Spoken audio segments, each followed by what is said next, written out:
Welcome students. Stationery waves in air columns discuss करेंगे। इससे पहले हमने स्टेशनरी वेव्स टेस्ट स्ट्रिंग में देखी थी और हम जानते हैं कि दो प्रोग्रेसिव वेव्स के आपस में ओवरलैप करने से स्टेशनरी वेव्स जनरेट होती हैं। तो यहाँ पे हम एयर कॉलम्स में स्टेशनरी वेव्स स्टडी करने के लिए हम साउंड वेव्स यूज़ करेंगे। साउंड वेव्स प्रोग्रेसिव फॉर्म में हम यूज़ करेंगे और हम देखेंगे कि उनकी रिफ्लेक्शन, उनकी इंसिडेंस और रिफ्लेक्टिव वेव्स जो है आपस में सुपरपोजिशन प्रिंसिपल की वजह से जो है वो स्टेशनरी वेव्स जनरेट करेंगी एयर कॉलम में। और स्टूडेंट्स यहाँ पे फिर हमें जो है वो कोई बाउंड्री भी, जिस तरह से हमने स्ट्रिंग को जो था वो बाउंड किया था, उसके दोनों एंड्स को जो था वो फिक्स किया था, तो यहाँ पे भी फिर हम जो है वो कोई बाउंड्री यूज़ करनी पड़ेगी। तो स्टूडेंट्स उसके लिए फिर हम जो है वो ओपन ऑर्गन पाइप जो है वो लेंगे। ऑर्गन पाइप्स, ठीक है स्टूडेंट्स। ये ऑर्गन पाइप्स जो हैं ये डिफरेंट म्यूजिकल इंस्ट्रूमेंट्स में जो है वो यूज़ किए जाते हैं।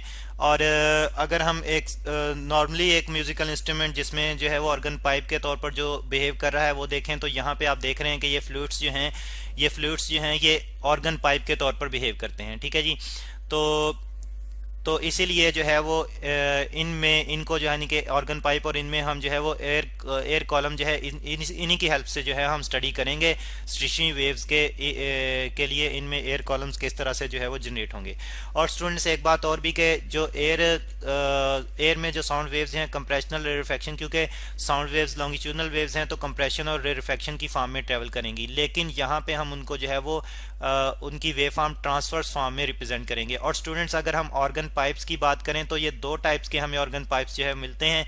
एक वो होते हैं जिनके दोनों एंड जो है ओपन होते हैं, ठीक है जी, तो उनको हम ओपन एंडेड कहते हैं, ओपन एंडेड, ठीक है जी, ओपन एंडेड। और लेकिन एक वो भी होते हैं जिनका एक एंड जो है वो सेकंड एंड जो है वो क्लोज होता है, तो उनको हम क्लोज एंडेड कहते हैं, ठीक है जी, क्लोज एंडेड, ठीक है जी। तो सबसे पहले तो हम ओपन एंडेड को स्टडी करेंगे, और लेकिन इससे पहले हम देखना चाहें कि ओपन एंडेड किस तरह से हो सकता है। तो ये जो है वो मैंने एक जनरल ऑर्गन पाइप की, ओपन एंडेड ऑर्गन पाइप की जो है वो यहाँ पे रिप्रेजेंटेशन दी है। और इसी तरह से अगर हम क्लोज एंडेड को देखना चाहें तो क्लोज एंडेड जो है वो इस तरह से कुछ होगा कि उसका ये वाला एंड जो है वो क्लोज होगा, ठीक है जी। तो अब हम देखते हैं सबसे पहले ओपन एंडेड एयर पाइप में एयर कॉलम जो है वो स्टेशनरी वेव उनमें किस तरह से जनरेट होंगी, ठीक है जी। तो यहाँ पे हम लिख लेते हैं कि पहले हम ओपन एंडेड में जो है वो स्टडी करेंगे, ओपन एंडेड, ठीक है जी, ओपन एंडेड। तो ओपन एंडेड में स्टूडेंट्स यहाँ पे फिर हम जो है पहले एक ओपन एंडेड पाइप ले लेते हैं, ठीक है। और ये हमारे पास एक ओपन एंडेड जो है वो ऑर्गन पाइप है और इसकी लेंथ हम कहते हैं कि हमारे पास जो है वो एल है, ठीक है। अब हम अगर इसमें पहले तो एक ही स्टेशनरी वेव जनरेट करना चाहें, और स्टूडेंट्स एक बात जो है वो मैं दोबारा से दोहरा दूं कि साउंड वेव्स जो लॉन्गिट्यूडनल वेव्स हैं उनको यहाँ पे हम उनका पैटर्न जो है, क्योंकि कंप्रेशन और रिफ्लेक्शन को हम जो है यहाँ पे इजीली अंडरस्टैंड नहीं कर सकते, तो फिर यहाँ पे साउंड वेव्स का जो पैटर्न है वो हम ट्रांसवर्स फॉर्म में यानी कि करस्पॉन्डिंग ट्रांसवर्स फॉर्म में इक्विवेलेंटली जो है वो रिप्रेजेंट करेंगे। तो स्टूडेंट्स जो यहाँ पे ये ओपन एंड है, यहाँ पे मॉलिक्यूल्स के पास पोटेंशियल एनर्जी मैक्सिमम होती है, तो ये एंटी नोड के तौर पर बिहेव करेगा, यानी कि उनको जो है वो यहाँ पे वो फ्री हैं। और इसी तरह से यहाँ पे भी जो है वो उनकी मूवमेंट फ्री है, तो यहाँ पे भी उनके पास जो है पोटेंशियल एनर्जी होगी। तो इस तरह से इस एंड और इस एंड पे जो है वो एंटी नोड जनरेट होंगे ओपन एंडेड्स पे, ठीक है। तो हम देखते हैं कि पहले एक वेव जो है वो साउंड वेव जो है इस तरह से ट्रेवल करती है, ठीक है। ये एक साउंड वेव जो है वो ट्रेवल करती है और ट्रेवल करने के बाद जो है वो फिर इस एंड से जो है वो एक रिफ्लेक्टेड वेव जनरेट होती है, और वो रिफ्लेक्टेड वेव जो है वो इंसिडेंट वेव से मिलकर एक स्टेशनरी वेव जनरेट कर रही है, ठीक है जी, इस तरह से, ठीक है ये। और हम यहाँ पे देख रहे हैं कि दो एंटी नोड, यहाँ पे भी एक एंटी नोड जनरेट हो रहा है, ठीक है जी, एंटी नोड। और इसी तरह से हम देख रहे हैं कि दूसरे एंड पर भी एंटी नोड ही जनरेट हो रहा है, एंटी नोड। और हमने बात की कि एक स्टेशनरी वेव एक जो है वो वेव जनरेट हो रही है यहाँ पे, तो आप गौर करें कि हाफ ऑफ लूप जो है उस वेव का इस तरफ है और हाफ ऑफ लूप जो है उसका इस तरफ है, तो टोटल जो है वो एक वेव जनरेट होगी। तो और फिर अगर हम जो है वो यहाँ पे देखना चाहें कि वेवलेंथ कितनी यहाँ पे है वेव की, तो स्टूडेंट्स हम जानते हैं कि दो कंसेक्टिव नोड्स या अगर दो कंसेक्टिव एंटी नोड्स की हम बात करें तो उसमें वेवलेंथ जो है वो हाफ ऑफ वेवलेंथ जो है वो जनरेट होती है, ठीक है जी। तो इस कंप्लीट लेंथ में ऑर्गन पाइप की इस कंप्लीट लेंथ में एक लूप जनरेट हो तो हाफ ऑफ वेवलेंथ जो है वो प्रोड्यूस होगी, हाफ ऑफ वेवलेंथ जो है वेव ट्रेवल करेगी, ठीक है। तो यहाँ से फिर अगर हम लैम्डा 1 को रिलेट करें लेंथ के साथ पाइप की लेंथ के साथ, तो लेमडा 1/2 हमारे पास आ रहा है एल के बराबर। या अगर हम लेमडा 1 की ही सिर्फ बात करें तो 2 जो है वो एल के साथ मल्टीप्लाई हो जाएगा, तो lambda 1 is equal to 2 L. तो और फिर इसी से स्टूडेंट्स अगर हम फ्रीक्वेंसी कैलकुलेट करना चाहें इसी वेव की, तो फ्रीक्वेंसी जो है वो हमारे पास फिर होती है कि frequency is equal to speed, और स्टूडेंट्स यहाँ पे speed of sound in air ही ले रहे हैं, हम साउंड वेव्स यूज कर रहे हैं और एयर में उनकी स्पीड जो है वो ले रहे हैं वी, ठीक है। और लेमडा, अब हम क्योंकि फर्स्ट वेव लूप की बात करें तो यहाँ पे F1 और लेमडा 1 आ जाएगा, तो लेमडा 1 की जगह हम 2L पुट कर देंगे, तो F1 हमारे पास आ जाएगा V/2L, ठीक है जी। L जो कि लेंथ है ऑर्गन पाइप की। तो इससे हम जो फर्स्ट फ्रीक्वेंसी या इसको हम फंडामेंटल फ्रीक्वेंसी या फर्स्ट हार्मोनिक भी कहते हैं, ये हम फाइंड आउट कर सकते हैं। तो ये तो हमने एक ही स्टेशनरी वेव देखी। एक ओपन एंडेड ऑर्गन पाइप में अगर दो स्टेशनरी वेव जनरेट हों तो तब क्या होगा, ये भी हम यहाँ पे डिस्कस कर लेते हैं, ठीक है जी। तो स्टूडेंट्स अगर दो स्टेशनरी वेव्स उसी लेंथ में जनरेट हों तो यहाँ पे लेंथ भी हम स्पेसिफाई कर लेते हैं कि L है जी, ठीक है। और हम बात कर रहे थे कि दो स्टेशनरी वेव्स जनरेट होंगी, तो हम देखते हैं किस तरह से दो स्टेशनरी वेव जनरेट होंगी। और है मैंने कहा कि ओपन एंडेड ओपन एंड जो है वो यहाँ पे एंटी नोड ही प्रोड्यूस होंगे। तो हम देखते हैं कि फिर यहाँ पे जो है वो एक वेव और फिर ये इस तरह से जाएगी और फिर ये इस तरह से, और फिर इसकी रिफ्लेक्टेड वेव जो है कुछ इस फॉर्म में आएगी, और दोनों वेव्स आपस में मिलकर जो है वो एक स्टेशनरी वेव जनरेट करें। और हम देख रहे हैं कि दरमियान में एक लूप कंप्लीट है और साइडों पे हाफ लूप्स जनरेट हो रहे हैं। तो अब अगर हम वेवलेंथ की बात करें तो स्टूडेंट्स एंटी नोड से एंटी नोड तक जो है वो कंसेक्टिव एंटी नोड से एंटी नोड तक हाफ वेवलेंथ जनरेट होगी, फिर इस एंटी नोड से इस कंसेक्टिव एंटी नोड तक हाफ वेवलेंथ मजीद जनरेट हो रही है। तो टोटल वेवलेंथ जो है स्टूडेंट्स एक कंप्लीट वेवलेंथ जनरेट हो रही है अगर दो स्टेशनरी वेव्स जो है वो जनरेट हों, दो लूप्स जनरेट हों, ठीक है जी। तो ये कंप्लीट वेवलेंथ जनरेट हो रही है। तो अगर हम दो स्टेशनरी लूप्स के लिए बात करें तो हम देखते हैं कि लेमडा 2 जो है वो L के बराबर है, ठीक है जी।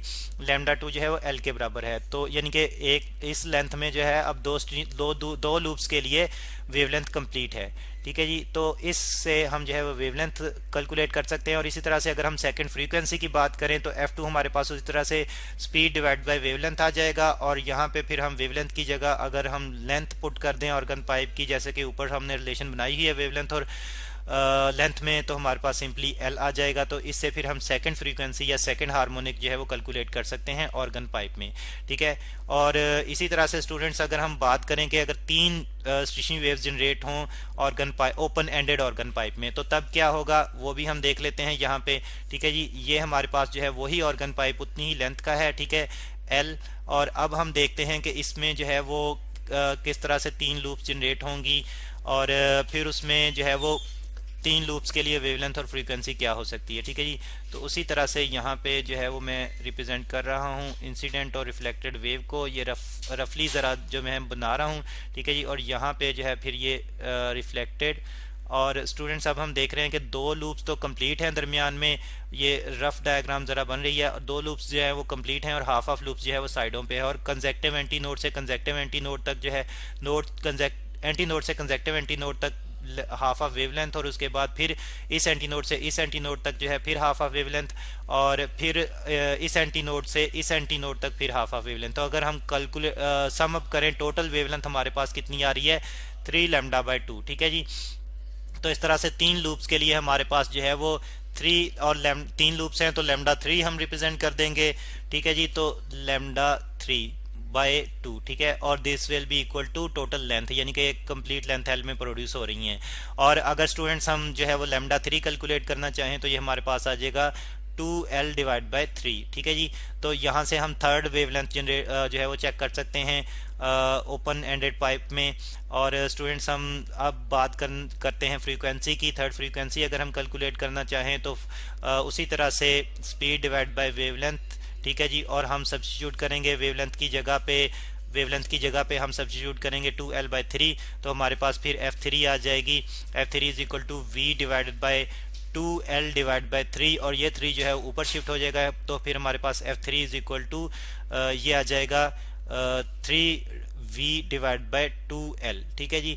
अब स्टूडेंट्स अगर हम जनरलाइज करना चाहे सारे रिजल्ट्स को, हमने देखा कि ये जो है वो हम डिफरेंट फ्रीक्वेंसीज डिफरेंट जो है वो फॉर्म में हमने स्टडी की और डिफरेंट वेवलेंथ्स। और अगर हम जनरलाइज करना चाहें n नंबर ऑफ लूप्स के लिए, तो पहले तो हम वेवलेंथ को जो है जनरलाइज करेंगे। तो हम देखते हैं कि वो वेवलेंथ जो है वो 2l के साथ जो है यानी कि 2l डिवाइड बाय एक इंटीजर आ रहा है हर दफ़ा। फर्स्ट के लिए जो है 1 डिवाइड होगा, सेकंड के लिए 2 डिवाइड होगा, थर्ड के लिए 3 डिवाइड होगा, इस तरह से n नंबर ऑफ लूप्स के लिए n से डिवाइड होगा।